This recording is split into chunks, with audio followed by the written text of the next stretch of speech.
ಅದಕ್ಕಿಂತ ಹೆಚ್ಚಾಗಿ ವಿಷಯ ಏನು, ಇದೊಂದು ಹೋರಾಟ ಅಂದ್ರೇನು, ಯಾರ ಮೇಲೂ ದ್ವೇಷಕ್ಕಲ್ಲ, ಸೇಡಿಗಲ್ಲ, ಕಿಚ್ಚಿಗಲ್ಲ. ಇದು ನನ್ನ ಸಂವಿಧಾನಕ್ಕೋಸ್ಕರ ಹೋರಾಟ, ಇದು ನನಗೋಸ್ಕರ ಹೋರಾಟ ಮಾಡಬೇಕಾಗಿದೆ, ಅಂದರೆ ನನ್ನ ಬದುಕಿಗೋಸ್ಕರ ಹೋರಾಟ ಮಾಡ್ತಾ ಇದ್ದೀನಿ. ಹಾಗಾಗಿ ಎಲ್ಲರೂ ನೋಡಾದ್ಮೇಲೆ ಎಲ್ರಿಗೂ ಒಂದೊಂದು ತಂಡವಾಗಿ ಅದನ್ನು ಸಪ್ರೇಟ್ ಮಾಡಿ ಅವ್ರಿಗೆಲ್ಲ ಹೋಗಿ ನಾನು ಮೀಟ್ ಮಾಡಿ ಅವ್ರಿಗೆ ಥ್ಯಾಂಕ್ಸ್. ಸರ್, ಇನ್ನೊಂದು ವಿಶೇಷ ಅಂತಂದರೆ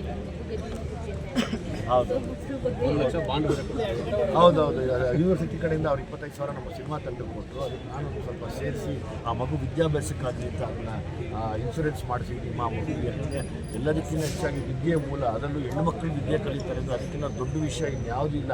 ಇವತ್ತೇನು ಈ ಕೂಗುಗಳಿದೆ, ಈ ಥರ ಕೂಗುಗಳು ಹೆಣ್ಣು ಮಕ್ಕಳು ಸಮೇತ ಯಾವತ್ತು ಕೂಗ್ತಾರೋ ಅವತ್ತು ನಮಗೆ ಸಮಾನತೆ ಕಂಪ್ಲೀಟಾಗಿ ಬರುತ್ತೆ ಅಂತ ನಾನು ಅಂದ್ಕೊಂಡಿದ್ದೀನಿ. ನೀವು ಪುತ್ರಿ ಅನ್ನೋದು ಅಲ್ಲಿ ಬಂದ್ಮೇಲೆ ಸ್ಪಾಟಲ್ಲಿ ಅವರು ನಮ್ಮ ಸ್ನೇಹಿತರು ಹೇಳಿ ಬಂದಾಗ ನನಗೆ ಮೈಯೇ ಜುಮ್ ಅಂದ್ಬಿಡ್ತು. ಒಂದು ಸೆಕೆಂಡ್, ಏನಪ್ಪ ಇದು ಸಕಲಾಗಿದೆಯಲ್ಲ ಇದು ಅಂತ. ಹಾಗಾಗಿ ಅದನ್ನು ಭೀಮಪುತ್ರಿ ಅಂತ ಹೇಳ್ತೇನೆ. ಸಮಾನತೆ ಬಗ್ಗೆ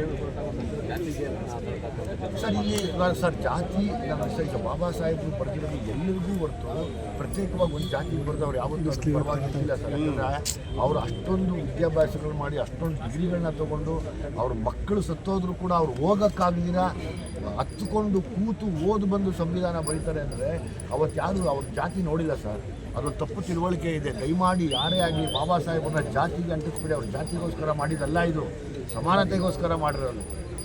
ಯಾಕೆ ಅದನ್ನು ಪದೇ ಅವ್ರು ಯಾಕೆ ಆ ಹೆಸರು ತಂದ ತಕ್ಷಣ ಯಾಕೆ ಅದೊಂದು ಕಪ್ಪು ಇದಕ್ಕೆ ತಳ್ಳುತ್ತಾರೆ? ಯಾವಾಗ ತಳ್ಳಬೇಡಿ ಸರ್. ಪ್ರತಿಯೊಬ್ಬರಿಗೂ ಬೇಕು ಸರ್, ಪ್ರತಿಯೊಂದು ಕಮ್ಯುನಿಟಿಗೂ ಸಂವಿಧಾನ ಬೇಕು ಸರ್, ಪ್ರತಿಯೊಂದು ಕಮ್ಯುನಿಟಿಗೆ ಬೇಕು ಇವತ್ತು, ಆಯ್ತಾ? ಪ್ರತಿಯೊಬ್ಬ ನಾಗರಿಕನಿಗೆ ಬೇಕು, ಪ್ರತಿಯೊಬ್ಬ ಕಮ್ಯುನಿಟಿಗೆ ಬೇಕು, ಪ್ರತಿಯೊಬ್ಬ ಹೆಣ್ಣು ಮಗುಗೆ ಬೇಕು. ದಯಮಾಡಿ ಅದನ್ನು ತಿಳ್ಕೊಳ್ಳಿ. ಅವತ್ತು ನಿಮಗೆ ಬೇಡ ಅಂದ್ರೇಳಿ ಅವತ್ತು ನಾವೇನು ಮಾತಾಡಬೇಕು ಅಂತ ನಾವು ಹೇಳ್ತೀವಿ. ಯಾಕೆ ಅದನ್ನು ಓದ್ದಿರ ಮಾತಾಡ್ತೀರಾ? ಯಾವಾಗಲೂ ಬಾಬಾ ಸಾಹೇಬರು ಸಂವಿಧಾನ ಅಂದ ತಕ್ಷಣ ಸೈಡ್ಗೆ ಆಗ್ತಾ ತಳ್ಳಬೇಡಿ. ಇದೊಂದು ದೊಡ್ಡ ಅಗಾಧವಾದ ಶಕ್ತಿ ಇದು. ಮತ್ತೆ ಕೆರಳಿಸಿ ಯಾಕೆ ಮಾತಾಡ್ತೀರಾ? ಇಲ್ಲ, ಆದರೂ ಎಲ್ಲರೂ ಒಂದೇ ಕೇಳ್ಕೊತಾರದು, ಸಂವಿಧಾನ ಓದಿ ಅಂತ ಹೇಳ್ತಾ ಇದ್ದೀವಿ ಅಷ್ಟೇ. ನಾವು ಇನ್ನೇನು ಬೇಡ ಅಂತ ಹೇಳ್ತಾ ಇಲ್ಲ.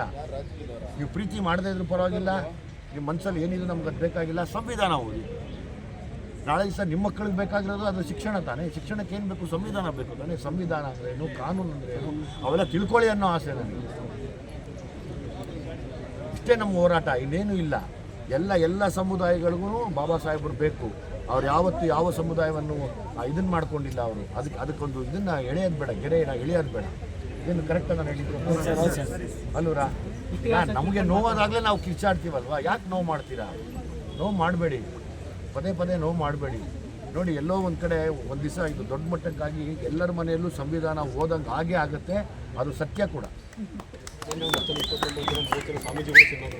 ನಿನ್ನೆ ಸ್ವಾಮೀಜಿಗಳು ಸಿನಿಮಾ ನೋಡಿದ್ದಾರೆ. ನನಗೆ ಅದು ಖುಷಿ ಅನ್ನಿಸ್ತು. ಅಂದರೆ ಎಲ್ಲ ಮಟ್ಟದ ಸ್ವಾಮೀಜಿಗಳು ಬಂದು ಸಿನಿಮಾನ ನೋಡಿ ಇವತ್ತು ಅವರು ಕೂಡ ಆ ಸಿನಿಮಾ ಬಗ್ಗೆ ಪ್ರಶಂಸೆ ಕೋರಿ ಬರೆದಿದ್ದಾರೆ. ಹಾಗಾಗಿ ಎಲ್ಲ ಆ ಮಟ್ಟದ ಸ್ವಾಮೀಜಿಗಳು ಕೂಡ ನನ್ನ ನಮಸ್ಕಾರ ತಿಳಿಸ್ತೀನಿ. ಅವರು ಈಗ ಇನ್ನೊಂದು 2-3 ದಿವಸದಲ್ಲಿ ನೋಡ್ತಾರೆ. ಆಮೇಲೆ ಈಗ DK ಸಾರು ಕೂಡ ಇನ್ನೊಂದು 2ನೇ ತಾರೀಕಿನ ನೋಡ್ತೀನಿ ಅಂತ ಹೇಳಿದ್ದಾರೆ. 2-3ನೇ ತಾರೀಕು ಕೂಡ ನೋಡ್ತಾರೆ. ಶಿವಣ್ಣ ಅವ್ರು ಈಗ ನೋಡ್ತಾ ಇದ್ದಾರೆ.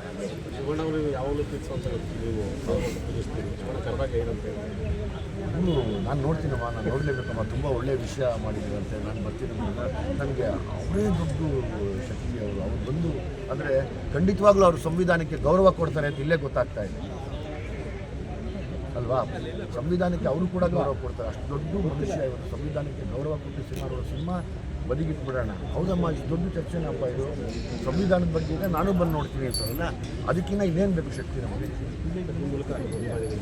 ಅಭಿಮಾನಿಗಳು ನಾವೆಲ್ಲ ಒಂದೇ ಹೇಳ್ತೇವೆ, ಸಿನಿಮಾ ತುಂಬ ಚೆನ್ನಾಗಿ ಆಗ್ತಾಯಿದೆ, ನೋಡ್ತಾ ಇದ್ದೀರಾ.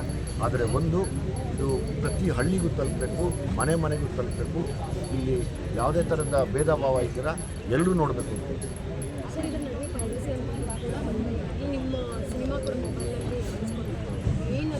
ಅಮ್ಮ, ಈಗ ಪೈರಸಿ ಮಾಡೋರು ಇದ್ದೇ ಇರ್ತಾರೆ. ಅದಕ್ಕೆ ಸರ್ಕಾರ ಗಮನ ಹರಿಸಬೇಕು ಈ ವಿಷಯದಲ್ಲಿ.